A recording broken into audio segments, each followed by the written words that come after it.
Hello, everybody. I'm Troy McClure, star of such films as P is for Psycho. And smoke yourself thin. You probably know the voice of that character. That's Phil Hartman. You can see and hear Phil nowadays on the Hollywood sitcom NewsRadio, where he plays the obnoxious announcer Bill McNeil. And why didn't you vote for me?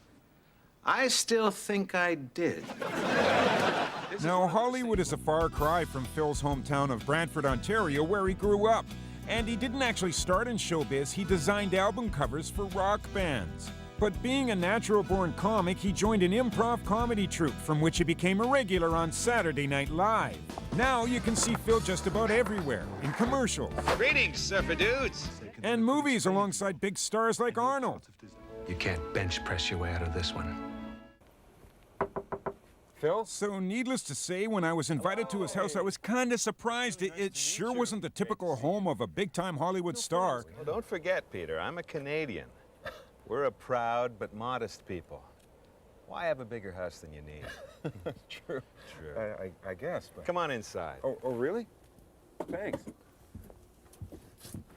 Oh, wow, it's quite deceptive, isn't it? Before Phil starts his busy workday, he gives me a quick tour of some of the rewards of a successful comedy career, like the Emmy he won for Saturday Night Live. I put it here because I keep hoping I'll get another one, and then you can eat corn on the cob.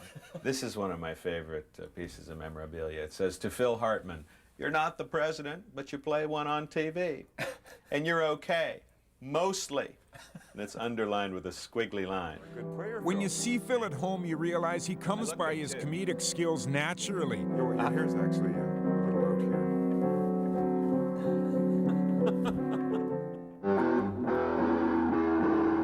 His life fits his work.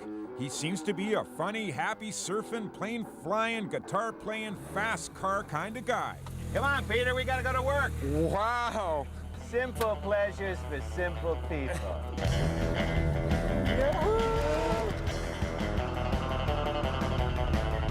We arrive at the Hollywood studio of NewsRadio in record time.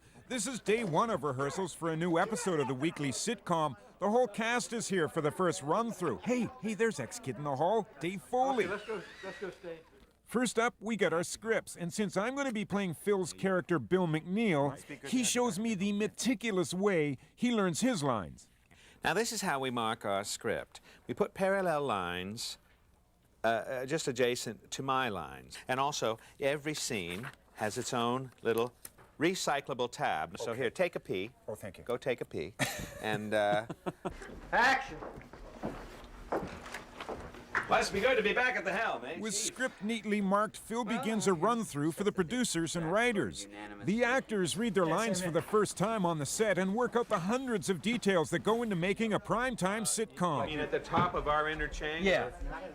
I at least am happy with the work I get to do. I love the quality of writing that I'm delivered. It's very smart. And I love this cast. You know, we all respect each other and have a lot of affection for each other. With Phil off rehearsing, I kept trying to learn my lines. Well, mark them anyway. It was clear to me I needed more help, so I asked the other Canadian on the show, Dave Foley, to help me rehearse. Let me tell you a little story. Oh, please don't. That's good. You're really good at this. Meanwhile, Phil and Maura Attorney were rehearsing the big scene. I'm sorry to startle you, but what I'm about to say requires absolute secrecy. Way before I'm ready, I'm on. Okay, take your mark. Take my mark. Yeah, that's where you stand. Okay. Right here? I don't know. I'm scared for him. Are you ready, Peter? Yes. Do I just start or? Well, yes, you have the first line. Your lines have the parallel lines, remember? Right. Okay. And action! Shh.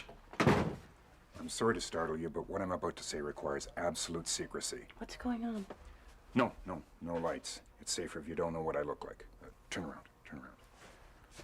Were you... Well, this was all kind of a blank to me, actually. I mean, I was trying to be relaxed and keep my voice down in John Wayne territory. And, I mean, Phil was helping. He was coaching me along and everything. But I realized that Phil's job isn't one you can just step into. So I did the only thing I could. I stepped out. Watch out, you're 14 floors up! Hey, can I have my tab back? I pass the tab back with a greater appreciation of Phil's abilities. He makes it all look so easy. That's years of experience coupled with a natural talent to make people laugh. I guess that's why he's one of the best in the business.